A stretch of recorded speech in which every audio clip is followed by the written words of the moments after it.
वट सावित्री व्रत के इस अनोखे त्योहार के लिए हम अपने हृदय से यूट्यूब परिवार की सभी सुहागिन महिलाओं को वट सावित्री व्रत की हार्दिक शुभकामनाएं देते हैं। उनका सुहाग अखंड रहे। नमस्कार, जय जय श्री राधे कृष्ण।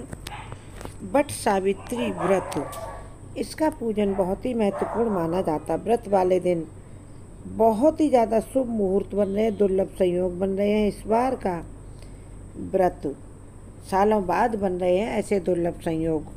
व्रत वाले दिन भरणी नक्षत्र है, शोभन योग है, अतिगंड योग का शुभ संयोग है। इसके साथ ही अभिजित मुहूर्त में इस व्रत को करना है। यह समय व्रत और पूजा के लिए अत्यंत शुभ फलदायक माना जाता है।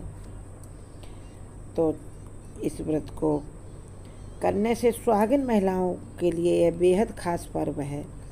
सुहागिन महिलाएं खूब सजती धजती हैं और श्रृंगार करती हैं तथा ज़्यादातर लाल गुलाबी पीले रंग की साड़ी पहनती हैं, चुनरी ओढ़ती हैं।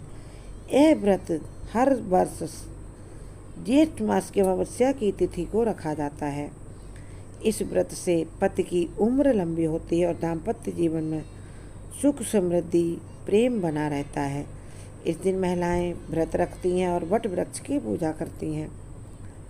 और पौराणिक कथा के अनुसार माता सावित्री ने वट वृक्ष के नीचे अपने मृत पति सत्यवान को यमराज से वापस पाया था। तभी से वट वृक्ष की पूजा का विशेष महत्व है। यही बरगद की पूजा का इस व्रत में विशेष महत्व है। और वैसे भी हमारे हिंदू शास्त्रों में वट वृक्ष को बेहद पूजनीय माना गया है। ऐसी धार्मिक मान्यता है कि इस वृक्ष में ब्रह्मा, विष्णु और महेश तीनों देवों का निवास होता है। साथ में तीनों इसमें लक्ष्मी देवी का भी निवास होता है। तो अब सबसे पहले जानेंगे इस व्रत का सबसे शुभ मुहूर्त। इस शुभ मुहूर्त में यदि हम पूजा करते हैं तो हमारे सभी पुरुषार्थ हमारे सिद्ध होंगे। तो इसका सबसे शुभ मुहूर्त है अमावस्या, जो है ना 26 मई को यह व्रत रखा जाएगा। अमावस्या तिथि 26 मई को दोपहर 12:11 से शुरू होकर के 27 मई की सुबह 8:31 तक रहेगी। इसलिए वट सावित्री व्रत वह 26 मई को मनाया जाएगा। और व्रत वाले दिन भरणी नक्षत्र है, शोभन योग है, अतिगंड योग का शुभ संयोग है। इसके साथ ही अभिजित मुहूर्त है 11:54 से दोपहर 12:42 तक सबसे शुभ समय रहेगा। पूजा करने का अत्यंत फलदायी रहेगा। सबसे खास बात यह है कि इस बार वट सावित्री व्रत सोमवार को पड़ रहा है, जिससे यह सोमवती अमावस्या भी बन रही है। यह संयोग अत्यंत दुर्लभ और बड़ा सौभाग्यशाली माना जाता है।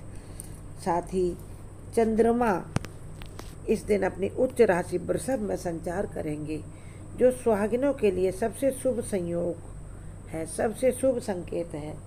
अब जानते हैं कि हम इसमें व्रत में क्या क्या पूजा की सामग्री रखें। तो वट सावित्री व्रत की पूजन सामग्री में महिलाओं को सावित्री सत्यवान की मूर्तियां मिलें तो उसे रख लें, बहुत अच्छा है। धूप, दीप, घी, लाल कलावा, कच्चा सूत, भीगा हुआ चना, बरगद का फल, बांस की टोकरी, जल भरा कलश, रोली, अक्षत और सुहाग की चीज़ें रखनी चाहिए।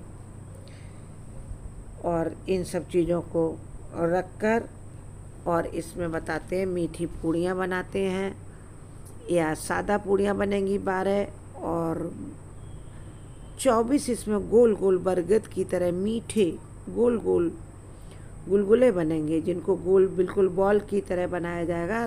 पूड़ी की तरह आटा गूंद लेंगे मीठा, फिर उसकी छोटी छोटी गोलियां बना करके 24 गोलियां बनाएंगे। 12 गोलियां वट वृक्ष की जड़ पर उलारेंगे और ये बच्चों में बांट दी जाती हैं। 12 गोलियां अपनी गोद में रखकर पूजा करेंगे, जिनको स्वयं खाना होता है। तो चलिए जान लेते हैं कैसे करेंगे वट सावित्री व्रत की हम पूजा। पूजा का क्या पौराणिक विधान है। पौराणिक तरीके से पूजा करने से हमें सबसे अधिक फल मिलता है। तो चलिए जानते हैं पौराणिक महत्व। सबसे पहले सुबह स्नान आदि से निवृत्त होकर घर की सफाई कर लें पहले, फिर स्नान करें, पवित्र जल का छिड़काव करें घर में गंगा जल का। बांस की टोकरी में 7 प्रकार के अनाज भरकर उसमें ब्रह्मा जी और सावित्री जी की मूर्तियां रख लें। दूसरी टोकरी में सत्यवान और सावित्री की मूर्तियां रख लें। यदि हैं तो सही, नहीं तो फिर माता पार्वती की भोलेनाथ के साथ रखें। माता पार्वती का सुहाग अखंड है। और वृक्ष की जड़ में फिर आप पहले ये सारी चीज़ें रख करके पूजा की सारी सामग्री तैयार कर लें। इन दोनों टोकरियों को लेकर आप वट वृक्ष के नीचे जाएं, वहाँ जाकर इनको रखकर बैठें, वृक्ष की जड़ में जल चढ़ाएं, फिर धूप दीप रोली फूल मौली चना चढ़ाकर पूजा करें। कच्चा सूत वट वृक्ष के चारों ओर लपेटते हुए 7 बार लपेटें और 7 ही परिक्रमा करनी है आपको। कच्चा सूत उसमें लपेटना है। कच्चा सूत वट वृक्ष के चारों ओर लपेटते समय ही एक साथ ही परिक्रमा भी साथ कर लें। अंत में जब 7वां आपका कलावा का राउंड हो जाए वट वृक्ष की जड़ के आसपास, उसके बाद बचा हुआ कलावा वहीं खुरस दें और वट वृक्ष से गले मिलें। हाथ अपने फैला करके जैसे गले मिलते हैं वैसे गले मिलें। बड़ा ही इसका शुभ असर होता है। और अंत में सावित्री सत्यवान की कथा अवश्य सुना। कथा का हम अगला वीडियो बनाएंगे, उसे देख लें, सुनना उससे कथा। यही इस व्रत का मुख्य पुण्य माना जाता है। कथा सुने अथवा दूसरों को पढ़कर सुनाएं, सबसे बड़ा पुण्य मिलेगा सावित्री सत्यवान की कथा सुनने और सुनाने से। धार्मिक मान्यता है कि इस व्रत से पति की उम्र लंबी होती, दीर्घायु होता है पति, निरोग रहता है पति और अपनी पत्नी से बहुत प्रेम करता है और वैवाहिक जीवन में खुशहाली आती है। साथ ही व्रत करने वाली महिलाओं को यमराज और भगवान शिव की विशेष कृपा प्राप्त होती है। यही कारण है कि यह व्रत आज भी पूरे भारत में बड़ी श्रद्धा से मनाया जाता है। पर सावित्री व्रत सुहागिन महिलाएं कभी इसको करने से चूकती नहीं है, क्योंकि ये ऐसा व्रत है जो सुख सौभाग्य, पति प्रेम तथा घर में सुख समृद्धि एवं सौहार्द प्रेम सब कुछ देता है। इसीलिए कभी भी सुहागिन स्त्रियां इस वट सावित्री व्रत को करने से नहीं चूकती हैं।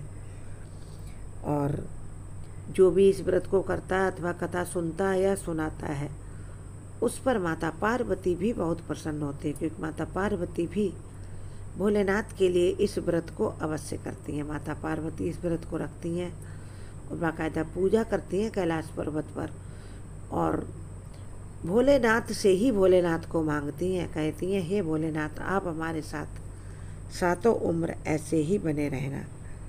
इसके बाद अगले वीडियो में हम आपको कथा सुनाएंगे तथा वट सावित्री व्रत के दिन कुछ उपाय करें, कुछ दान पूजन करें, क्या क्या करें, इससे रिलेटेड भी वीडियो हम डालेंगे, उसे भी ज़रूर देखें। चैनल ज़रूर सब्सक्राइब करें, हमारे चैनल करने वीडियो देखें, लाइक शेयर करें अच्छे लगें तो, और कमेंट बॉक्स में जय माँ पार्वती हर हर महादेव, जय माँ लक्ष्मी अवश्य लिखें।